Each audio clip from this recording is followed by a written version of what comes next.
Neymar junior একটা নাম যার সঙ্গে লড়াই, ত্যাগ আর দায়িত্ববোধ শব্দগুলো যেন বারবার ফিরে আসে।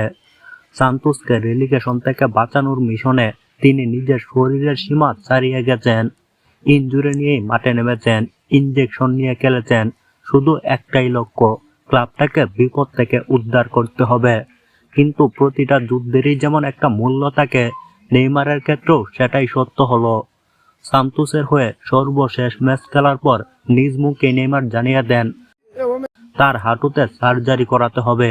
এই ঘোষণার পর থেকে ভক্তদের মনে একের পর এক প্রশ্ন, কবে অপারেশন করা হবে, কী ধরনের সার্জারি হবে, কতদিন মাঠের বাইরে থাকতে হবে। এই ভিডিওতে সব প্রশ্নের উত্তরই ধাপে ধাপে জানার চেষ্টা করব। সান্তোসের হয়ে নিজের শেষ ম্যাচ খেলার পর নেইমার স্বীকার করেন তার বাম হাঁটুতে বেশ কিছুদিন ধরে তীব্র ব্যথা ছিল, তবুও তিনি খেলেছেন, কারণ তখন সান্তোসের সামনে ছিল বাঁচা মরার লড়াই। আর নেইমার সান্তোসকে কথা দিয়েছিলেন যেভাবেই হোক দলকে রেলিগেশন জোন থেকে বের করে আনবেন। কথা রাখতে গিয়ে তিনি ব্যথাকে উপেক্ষা করেছেন, ঝুঁকি নিয়েছেন, নিজেকে নিংড়ে দিয়েছেন এবং শেষ পর্যন্ত তার সেই লড়াইয়ে সফলও হয়েছেন। কিন্তু ম্যাচ শেষে তিনি সোজা সাপটা জানিয়ে দেন এই ব্যথা, অস্বস্তি আর সহ্য করা সম্ভব নয়। ডাক্তারদের সঙ্গে বিস্তারিত আলোচনার পর সার্জারি করার সিদ্ধান্ত নেওয়া হয়।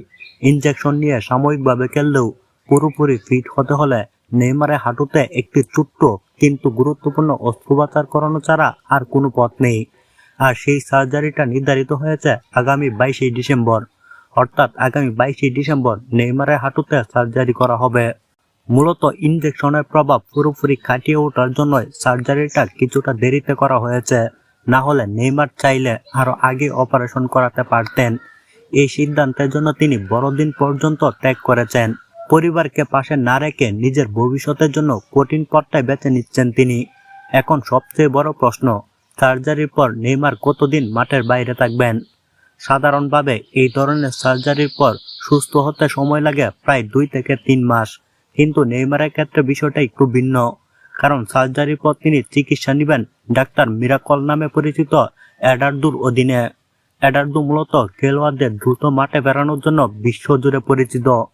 অতীতে তার অধীনে চিকিৎসা নিয়ে অনেক ব্রাজিলিয়ান ফুটবলার চমকপ্রদভাবে দ্রুত সুস্থ হয়েছেন।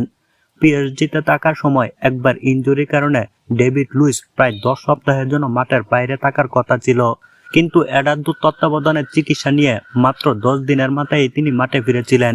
এই অভিজ্ঞতাগুলোই নেইমারকে আশাবাদী করছে। সার্জারি করিয়েও যেন মৌসুমের শুরু থেকে মাঠে থাকতে পারেন সেই দিকে বিশেষ নজর দিচ্ছেন তিনি।